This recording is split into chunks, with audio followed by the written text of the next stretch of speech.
Charang, meron tayong torta. Meron tayong tirang sardinas. Yung lately nagiging paborito ko yung sardinas na merong sutanghon. Sutanghon pa mismo. And nagpaluto tayo ng isang araw ng ubod na merong carrots. Pinainit ko. Sana naman hindi pa masama. Sana okay pa. Charang, nakaref naman to. Pinalabas ko lang kanina. Pinainit ko. Hindi pa okay pa. Ito ay kagabi. Nangangatal na tayo sa gutom. Alas 3 na wala pa tayong tanghali.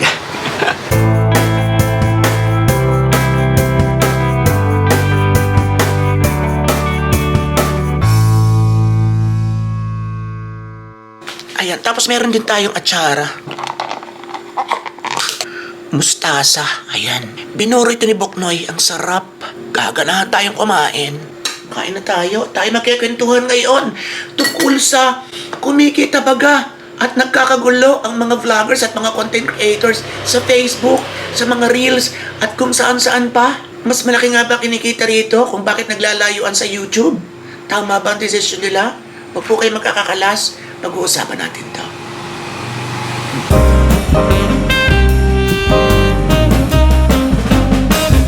Tinanghali ako kasi nag-edit ako. Tapos nakatulog ulit ako. Sarap. Paparamit tayo. Tapos bukas, sa bagay bihira naman tayo magkaroon ng vlogs na magkasunod na pagkain. Bukas nandun naman tayo sa sosyal. Steak naman tayo bukas, mga ribs. Meron tayong collab sa isang restaurant. Ang alam ko ay American Ribs and Steak ang title, parang ganun. Ang pangalan, parang ganun. Malalaman natin bukas. Okay, siyempre kasama kayo.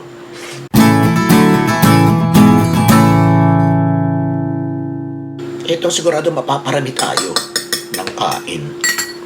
Kasi pampagana to, di ba? Pag niulutong.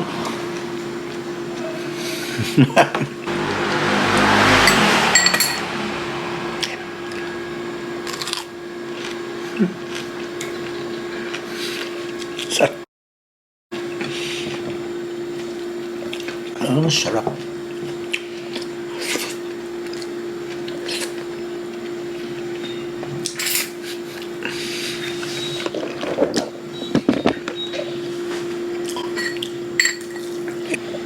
Ayan, sarap. Katal eh.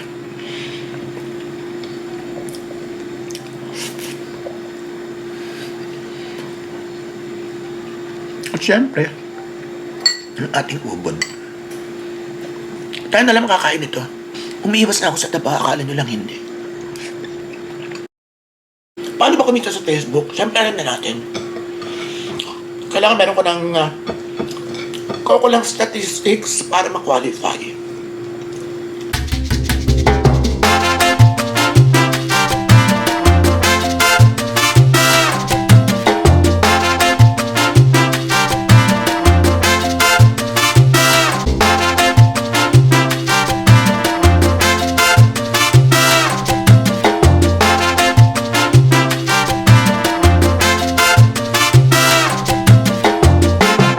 Ngayon, ang pinaka-latest sa pagbabago ay content monetization program.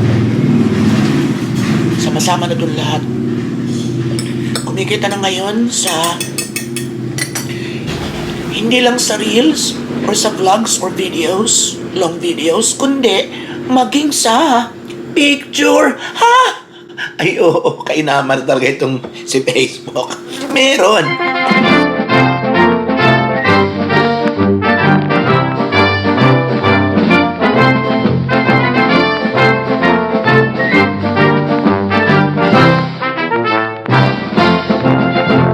Nakita na ba ako? Siyempre, hindi lamang pictures ang kumikita, pati yung mga text. Halimbawa, nagsulat ka. Maglalaba ako ngayong umagang ito hanggang hapon kasi tambak na. Pag maraming nag-view nun ng post mo, ay pasok, bonggang kita. Minsan nga, Chismis to ha. Minsan mas malaki pa yung kita ko sa picture kaysa sa pinaghirapan kong vlog. Okay, di ba? Hindi ko wala. Grabe na. So, ipasilip ko sa inyo ang kita ko. Maya-maya na. Sige na nga. Galit na si Mamang Teban eh. Saka sa aning lagring. Eto pa. Ang ilan sa mga maliit. Pero at mahalaga ay kumikita na pa konti-konti.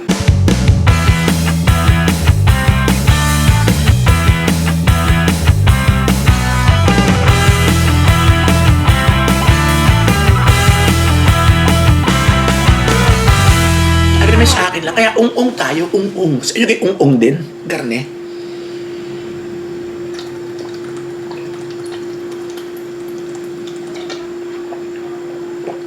Ay, inung-ungan na ikayang bote eh.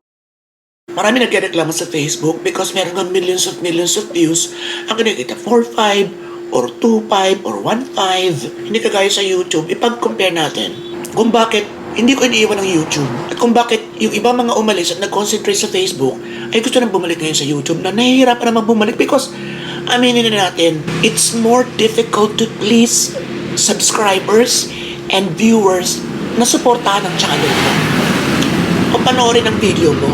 Ang daming nagpunta ng Facebook na hindi na makabalik sa YouTube. Hindi na, nandun pa rin, nakapag-vlog pa rin, pero hindi na may balik ang dating sigla, yung dami-dami ng supporters, ng views. Merong 1.5 million ang followers. Merong 900,000 followers. And then, ang mga views nila pa 20 mil lang or 15,000. Diba? Sa akin, nag-a-average ako ng 10. So, meron akong 7,000, meron akong 6,500, pero meron din akong 25,000, meron akong 200,000, meron ako ng 15,000. So, yun ang pinaka-average ko. Siyempre, malungkot ako pag 5,000 below, pero hindi nyo ba alam kung bakit nga hindi ko iniiwan kung bakit masaya ako sa YouTube? Because yung vlog mo sa Facebook na 1.5 million, for example, or 2 million, na kumita lamang, for example, ng naglalaro lang sa 1,000. Yung 6,000 to 10,000 video na yung video ko na yung vlog ko na merong 5,000 to 10,000 views, pwede ka nang kumita rin ng 2,000 hanggang 3,000 piso araw-araw, di ba? Imagine mo yung diferensya, yung pagkakaiba.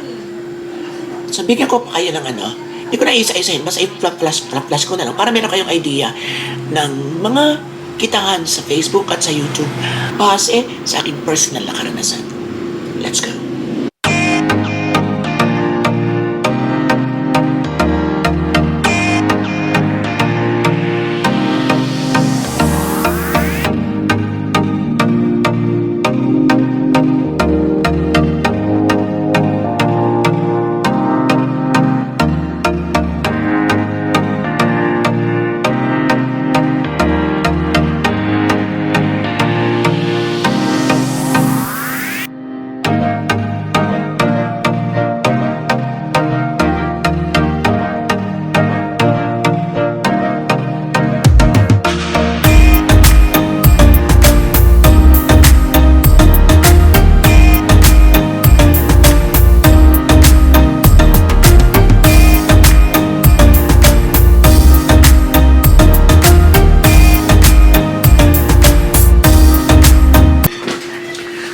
Lang talaga.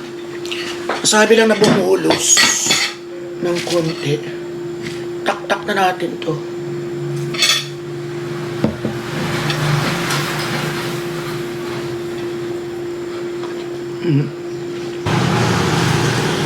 Sa Facebook, pag may kaibigan kayo na nagpo-post ang sweldo nila na nakakita nyo, ganito yan, 2,000 ngayon, or what time, 500 yan, o isang video, ganyan yan, o ganito, mga ganun. Huwag kayo lagi maniniwala. Especially, kapag ang views nila, 200 lang, 300 lang, 400 lang, or 1,000 lang, or kahit pa 2,000, 3,000, wala yan. Huwag kayo maniniwala na kumita siya ng 50 mil or 25 mil.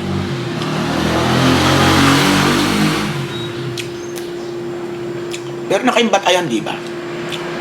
So, sa mga pinakita ko, so meron kayong idea na sinatsaring lang kayo ibang mga kaibigan ninyo. bakit ba kinakailangan? Napaka-ipokrita. Ito na sabihin yung totoo. Mas dapat kang sabihin yung totoo para walang manghiram sa inyo ng pera. Yung iba kaya, ang dami nagreklamo na, mihiram na ito, mihiram na ito, nakala na, pinagtatamutan ako. Ang kinikita ko na naman sa Facebook, million ng views ko, pero ari lang. Hindi ko kumita yung video mo sa Facebook ng maliit. O sa Facebook ng maliit. Panghihina ka na ng loob. Hindi po batayan yung kinita mo sa ganito, kinita mo sa ganun, na ganun ang kikitain mo sa lahat. Hindi. Minsan, malaki ang factor ng gano'ng kahaba. Okay. So, yung 5-minute video mo, yung 2-minute video mo, or reels type, na isang kalahating minuto, kung mga 5 million views, tapos ang kinita na lang, mga 1.5. Ngayon, kung sikat ka na, marami ka ng fans, gumawa ka ulit. Tapos, habaan mo naman, gawin mo naman na 8 minutes pataas. Tapos, ganun pa rin kadaming nanood. May kita ka ng bongga. Oo. Alam niyo ba, nung kumita na ako ng isang video sa Facebook ng 90,000 pesos. So, yun po ay pinanood ng more or less 3 million. 3 million na tao. Or, nagkaroon ito ng 3 million views, more or less. Ha? Ay bakit? Total yung aking 5 million, yung aking isa pa nga ay 9 million. Ay bakit nakikita 1.5, 2.5, 3.5 lang? Kasi nga, yun ang tinutumbok natin ngayon. May epekto minsan yung haba. Okay, so yung sa akin yun ay parang 15 minutes hanggang 20 minutes ang inihaba. Sa YouTube, hindi ko masyadong gamay kasi sa Facebook. Sa YouTube kasi minsan mas malinaw, mas nabibigyan ka ng atensyon, at mas natutulungan ka. Kasi nakakapasok ka sa YouTube studio, dito magreklamo ka sa Facebook, minsan wala nang sasagot sa'yo, di mo na alam. After 1 year, saka palang may lalabas na mga ganun-ganun na notif na, okay, ganito na naayos na or something. Sa YouTube, kung meron ka ng channel, pwede ka makipag-usap sa YouTube. Excuse me. YouTube team. Nag-chat talaga ng live, personalan. Ba't mo ganito? Wala pa kung ano yan. Check na yan, tutulungan ka nila. Okay? So, yun ang maganda sa YouTube. At the same time, mas malinaw yung mga statistika na pinapagtibay nito yung katotohanan o lumalabas sa katotohanan na ang kinikita mo ay depende sa kung saan ang galing ang mga views mo. Sa YouTube sa Facebook, hindi ko pa rin masyadong mabasa.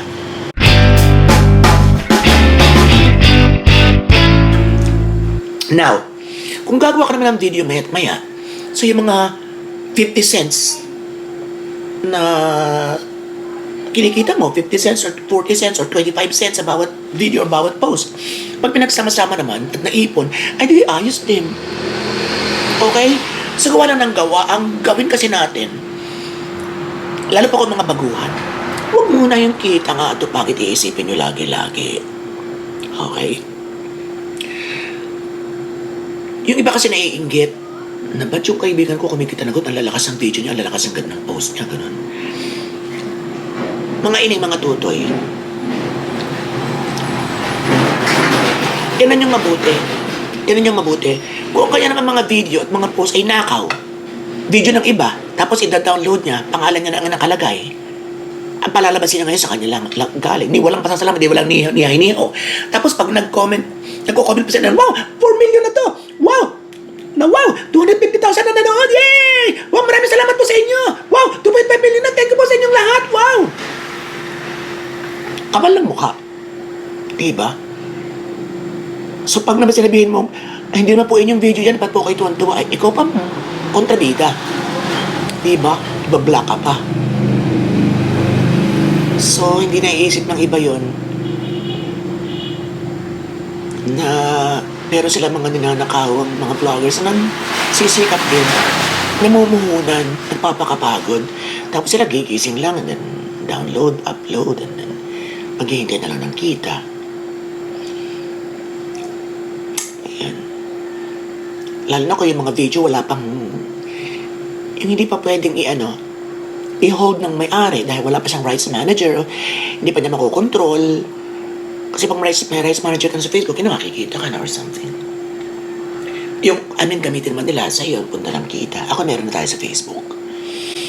Pero minsan nga, nasabi ko na to ayoko nang ulitin pa. Nang madalas, isang ulit na lang ha. Yung iba kasi nananakaw sa ibang platform like TikTok or YouTube and ilalagay nila sa Facebook, mahirap pabulin. Basta, the bottom line is, mga magnanakaw sila, wag mong kainggitan.